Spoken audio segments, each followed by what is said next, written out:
On this episode of Purposely Curious, I sit down with a former high school instructor, Damian Delaney, or as we called him, Mr. Delaney, who takes the time to share his incredible journey on when he donated part of his liver to save someone else's life.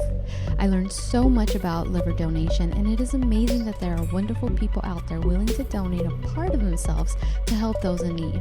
So join us and get nice and cozy as this episode starts now. Hello, everyone. Today I have someone that I'm very proud to have. He used to be one of my instructors in the all-girls school that I went to. And so I call him Mr. Delaney, but he is Damian Delaney. Say hi. Nice to meet you, Mary. Hi. Good to see you again after all these years. Yes, it's been a really long time. Yeah. So I have been on social media friends with him. Nice. So I kind of would see that he likes to do a lot of marathons and everything. And then I saw him post about something that I didn't realize he had done, and that was he donated partial liver. Am I correct? Yep. I donated, in fact, it was the bigger part. It was like, I think it was over 60% of my liver they took out. Yeah. Yeah. Yeah. So I was like, oh my God, that's amazing. I myself was telling him that at being a registered nurse, and again, this not being my specialty, I didn't realize that the liver regenerates itself. Yeah. So it was something that I learned through your process. But I wanted, to ask you if you could come on and kind of share some of your experience. Sure. Because I've never met anyone who's ever been, a donor. And so to me, it's very intriguing to learn about the process, and, essentially your recovery and, how do you feel now after the fact? Right. But yeah, so how did you decide that you wanted to be a liver donor? Yeah. Well, I'd really never thought about it. The thought had never crossed my mind. And, I had always wanted to donate blood, but I couldn't because I had lived in Italy in the 1980s. And so I guess it was like a mad cow disease that was floating around. I've heard of that, yeah. So I could never donate blood.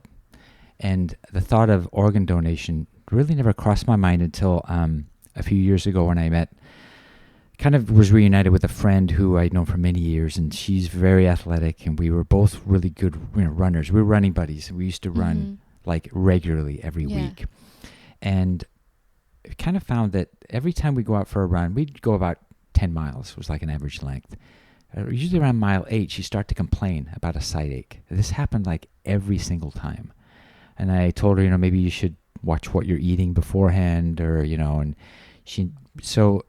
this was just a common thing that kind of went on and on. Fast forward to about 3 years ago, she had gone to the doctor, and the doctor said, we have found a problem with your liver.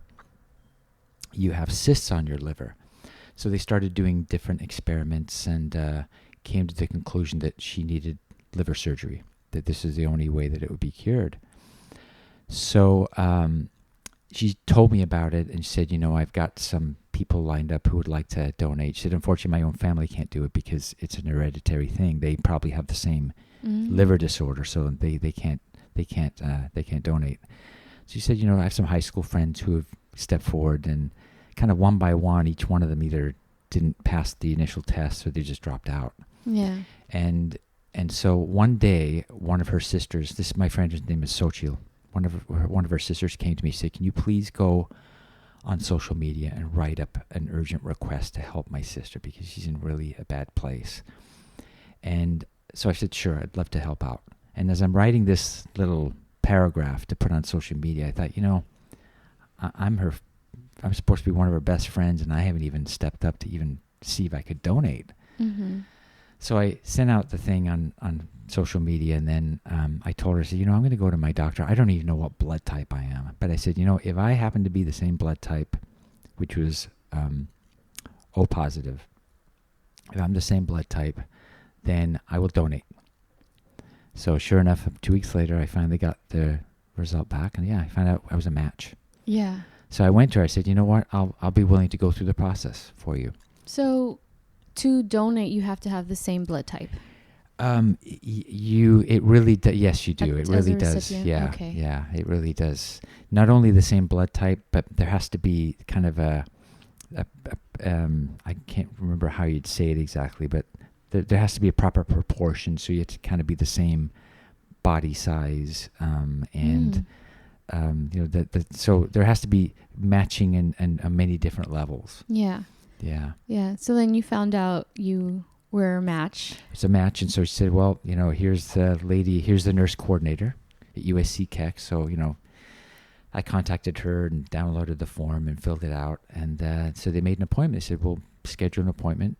It was October, I think, of 2017, I think. Mm-hmm. So I went in and they did a whole, battery of interviews. So I had to meet with the surgeon, a nutritionist, a social worker, and the like. And they just simply wanted to find out initially what my motives were. Yeah. And am I doing it? Why would I want to do it for someone who's not a family member? Am I seeking some type of financial compensation, which is strictly forbidden? Meaning, like, if they found out the family was paying you, you cannot donate. Yeah. There's okay. no financial. I can't receive any money for it. And they just wanted to make sure that I understood what I was getting myself into. And they said, along the way, it's a bit of a process, but we're going to keep asking you that question. And if at any point, they always emphasize, even when you're on even when you're on the surgery table, the morning of the surgery, if you say you don't want to do it, you can back out. They really make it clear that they don't want to coerce you, or they don't want you to feel compelled in any way. So if you ever want to back out, even at the last minute, you can. Mm-hmm. So went through the process, and of course the different scans. They're always doing lots of blood work, and then they have to look at your liver, do an ultrasound, do a stress test to make sure your heart's strong enough to endure surgery. It's like a 5-hour surgery.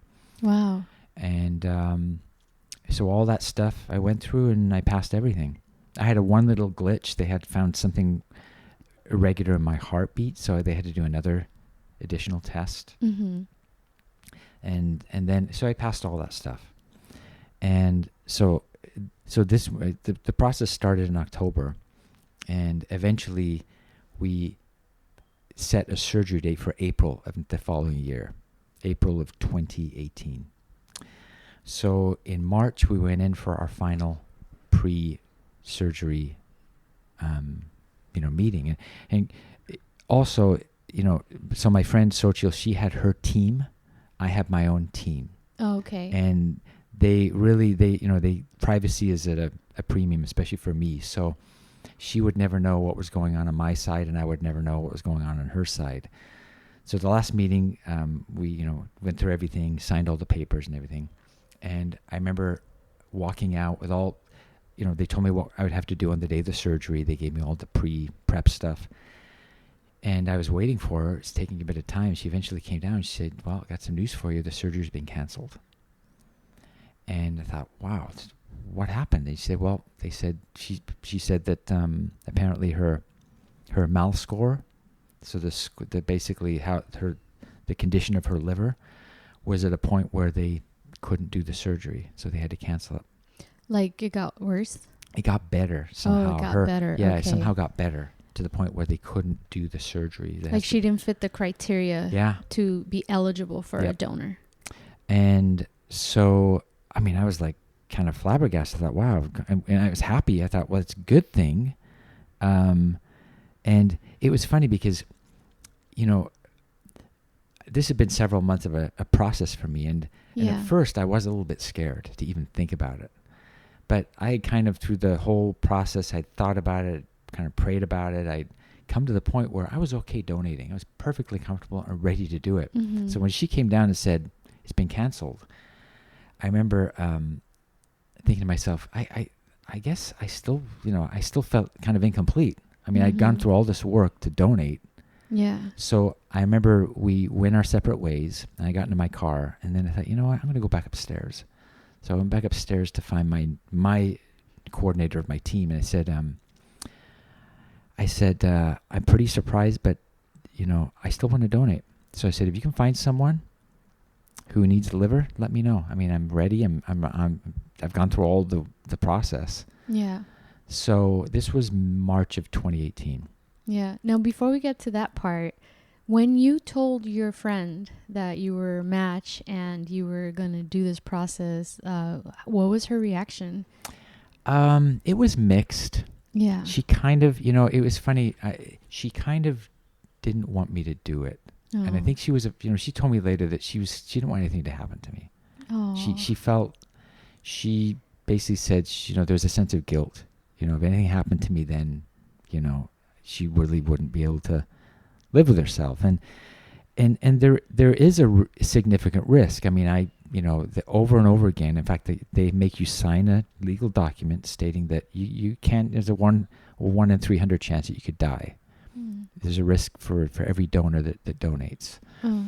And I assured her, I'm fine with it. I'm not afraid. I'm willing to do it. So don't worry about it. You need this, and no one, everyone else has failed, and, maybe this is just meant to be. Yeah. So yeah, she felt this. I noticed she did feel relieved when everything kind of came through. Oh. So I didn't tell her that, I went back upstairs. Mm-hmm.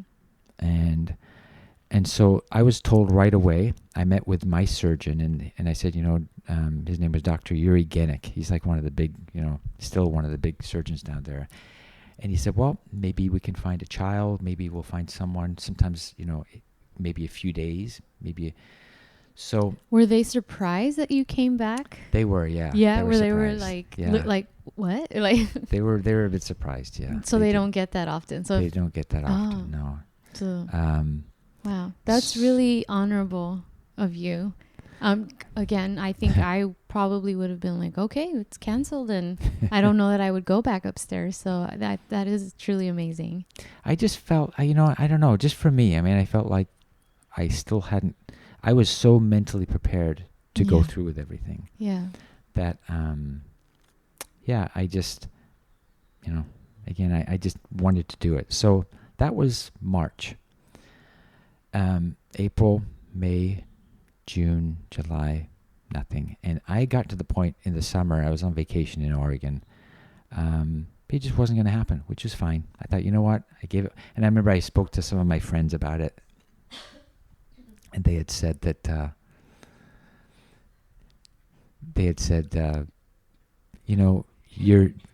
you intended to do it. So, he says, oh, you've done it anyway. You got off the hook. You don't have to do it.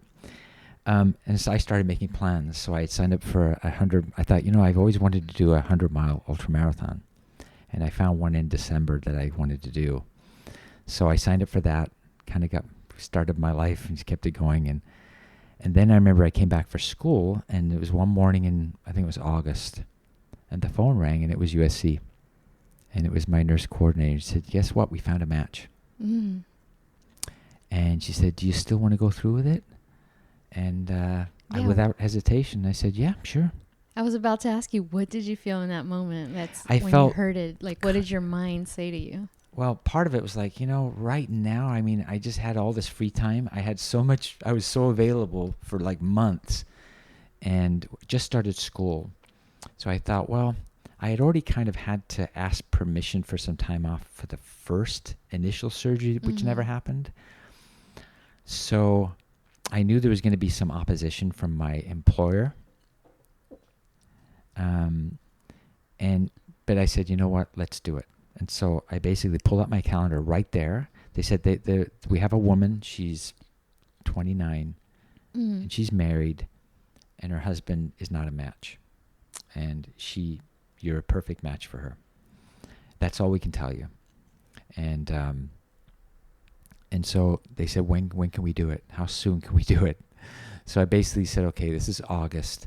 So I said, let me look ahead. I think maybe the best time would be in December, when I have a little bit of a break, have like a couple of weeks off anyway. And maybe, I'll take some time off work, and the time off work won't be as long. So basically, technically what they want you to do is take 2 months off work without pay. Yeah. So I said, yeah, so I picked out the date, December 12th. Said, we'll make that a Wednesday. Now, in the back of my mind, I hadn't told my nurse coordinator that I had an ultramarathon planned on December 7th, I think it was, in Florida. Mm-hmm.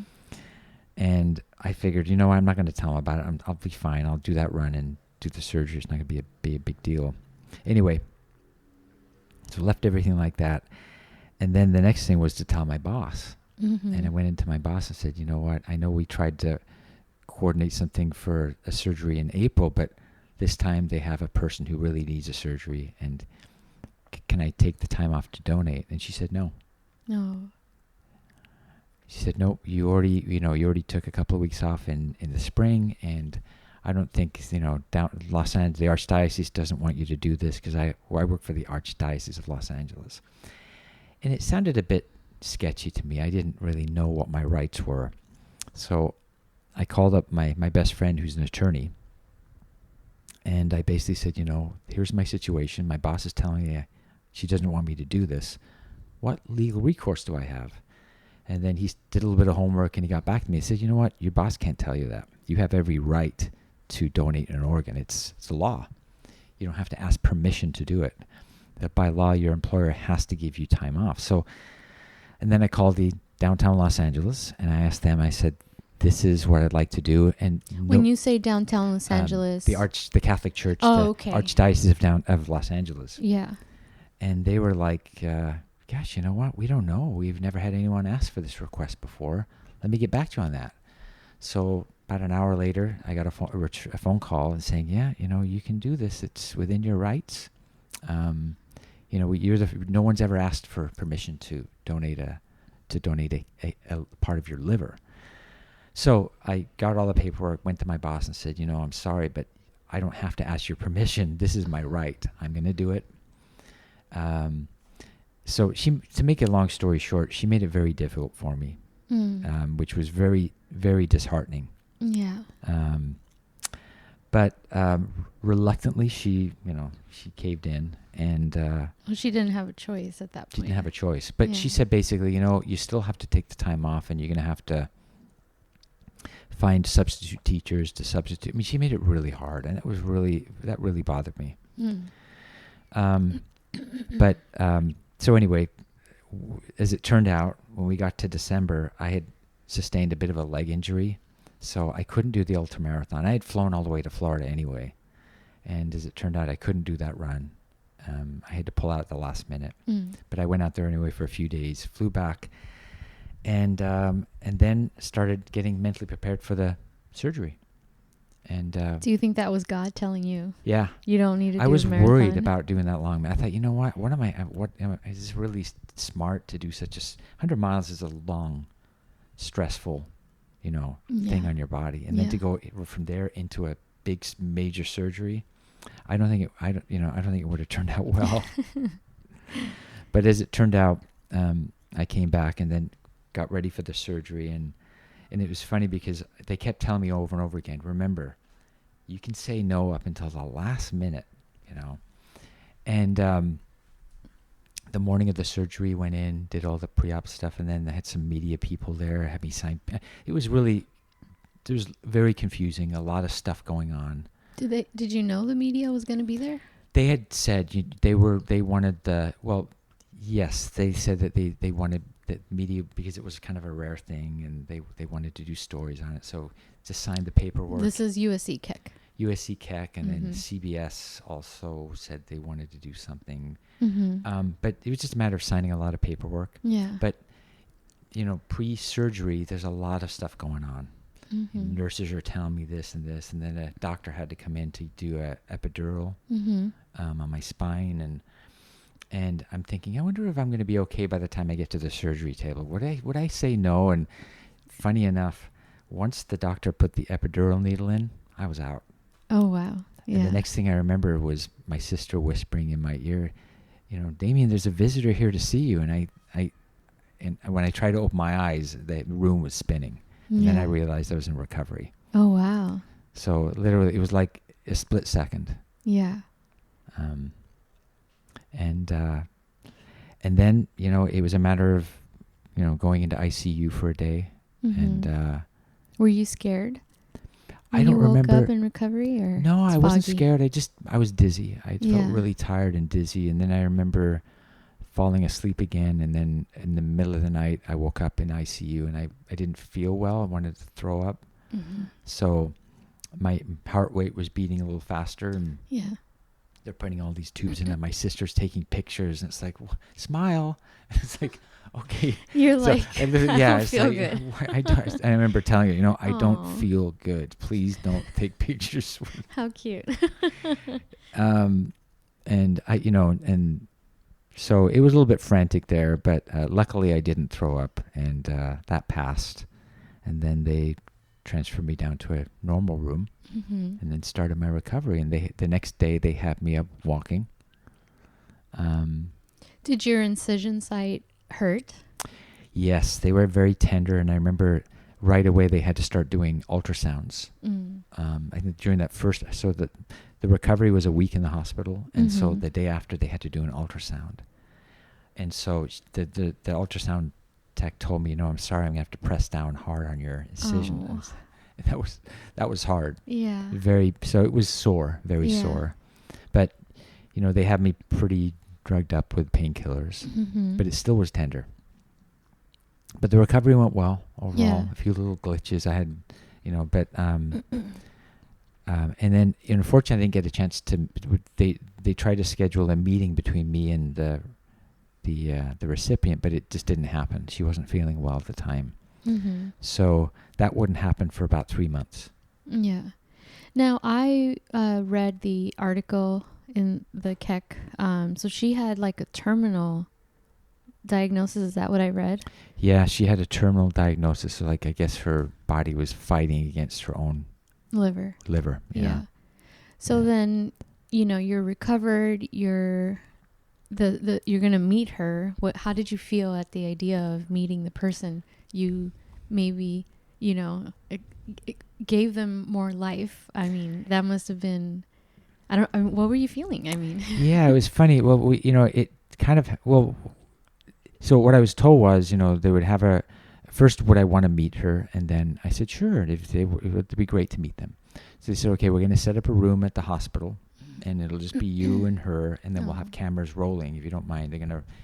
So they put a microphone on, and they said, we're just going to bring her in, so just talk. And that was basically all that was said. And so, it was kind of uncomfortable. I didn't know how to react, and she was, she was very emotional, and we hugged, we embraced, and it was just great to see her smiling, it felt good to be able to help another person. Yeah. Because up to that point, there have been a couple of, like I said, little glitches in the recovery that made it rather hard. One was I lost my gallbladder, which was normal. But I found eating food really hard for the first couple of months. Yeah. That was really so it was a bit it's good. It was nice to know that whatever the sacrifice I had gone through, it had actually helped someone. So it kind of brought closure to the whole process for me. Yeah. So it was a very powerful reunion, if you will. And, it's a funny feeling to know that part of you is inside someone else. That creates a bond between you that it's hard to describe, really. But, you've given part of your own body to someone else you don't even know. And, I always think of the words of Jesus as, greater love has no one than this, than to lay down one's life for one's friends. And I thought, well, I kind of did it for a stranger. Yeah. But we do have a lifelong bond. Yeah. Where we talk occasionally. We have each other in social media, and we'll text and call occasionally and check up on each other. And it's good to see that she has a new lease on life. She's able to. Hopefully, she has a bright future ahead. Yeah. Wherever that takes her. Yeah. And I'm sure. So you said she was very emotional, and. Yeah. Yeah. Yeah, and later on, I didn't know. What I found out later was that and this is really sad, was that her husband had left her like 3 days after the surgery for someone else.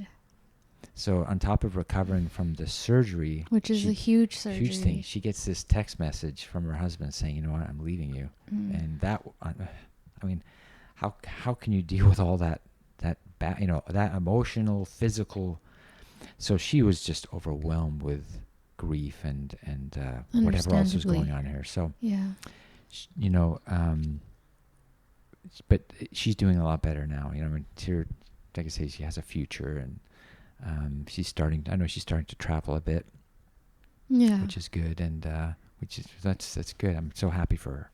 Yeah. So I'm happy for both of you. And again, the fact that, like I said earlier, had my friend said, "Oh, the surgery's canceled," I don't know that I would have taken the step that you did. So I think that's amazing. And you've helped someone. And I'm glad that you recovered okay. Yeah, well, one of the things I thought, I want to try and raise awareness to organ donation. So after I donated, my goal was within that year I was going to do a 100-mile run. And sure enough, like 10 months after my donation, I went to Illinois and I ran a 100-mile ultra marathon. Mm-hmm. And simply, I think it's an important message that anyone can donate. The amazing thing, what they do is, even people who may not fit the criteria right away, they can put them on a proper diet to lose weight or help them in some way so they can donate. Meet the criteria. Yeah. And most of the time it's a family member or relative mm-hmm. who's donating for a loved one. Yeah. But anyone can do it, and it's and the beautiful thing is, for me, I've gotten my life back. I mean, I don't have any consequences. I don't have any side effects that I'm suffering from. I can do just as much now than I could do before. Mm-hmm. Yeah. So. And when you do these marathons, have you ever met or through this whole process, have you met other donors? Or no? I have. Well, through the support, there are support groups that I do attend. Okay. And I've actually kind of done some volunteering through an organization called One Legacy. Mm-hmm. So I have met family members whose loved ones have donated. Like, a lot of times people will, after they die in an accident, they can donate their organs. Mm-hmm. But I know one other altruistic donor. Oh. And there's a guy that I spoke to in Oregon. He's a friend of mine who donated to his friend who had liver cancer. So it's kind of rare. There's not too many out there. Yeah. But yeah, there are people who will step up and donate. So, Yeah. Well, I am so grateful that you are able to share your story, and thank you, Mary. You helping someone. And like I said, like you said, as far as, we can donate, you know, and you want to bring awareness to it. Is there any organizations you feel like people who may be interested in maybe looking into donation, they can reach out to? Well, locally here in Southern California, I mean, Keck Hospital has a great organ donation center for donating, whether it's your kidneys, one of your kidneys, or your liver, or it could be bone marrow, other things. So there are many ways to donate as a living donor mm-hmm. that can help other people. Yeah. That's probably the best place. So Keck USC. And then many hospitals throughout the country also have organ donation centers. Yeah. Where they're able to do that. But I would say, if you're interested in helping out, contact a local hospital, and they'll be able to direct you to an organ donation center where you can get more information. And and I know, Mary, you are a nurse, and one of the things that I want to say a shout out to, the nurses were just amazing along the way. From the minute I started the process, my nurse coordinator, to the preparation for the surgery, to the recovery, the follow through, the nurses were the real organizers and the real angels in all this process. Yeah. So thank you for all you do, and for all the nurses. It's a seamless process. And again, if anyone's listening, I would encourage them to look into that, to see what they could do to help. Yeah. And that's a great message, because Nurses Week literally started, I think, Thursday. So it goes until next week. So when this episode is out, shout out to all the nurses. Yes, definitely. Nurses are amazing. Amazing. Yeah. So, it's perfect timing. Good. But thank you so much again for sharing your story. And I really hope that this resonates with someone out there, or, just know that we are able to help people. Sometimes in the most rarest forms, and that's, you know, like yourself, being a donor. And, you know, it's pretty cool that the liver does what it does. I had no idea that it regenerates itself. So after a couple of months, it's all back to normal again. Yeah, that's crazy. Yeah, it is. Well, thank you so much. And thank you everyone for listening, and I'll see you guys next time. Bye.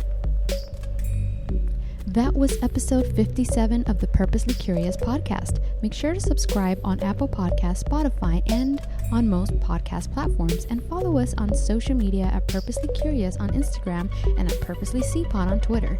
That's Purposely, the letter C, Pod. Until next time, you know what to do.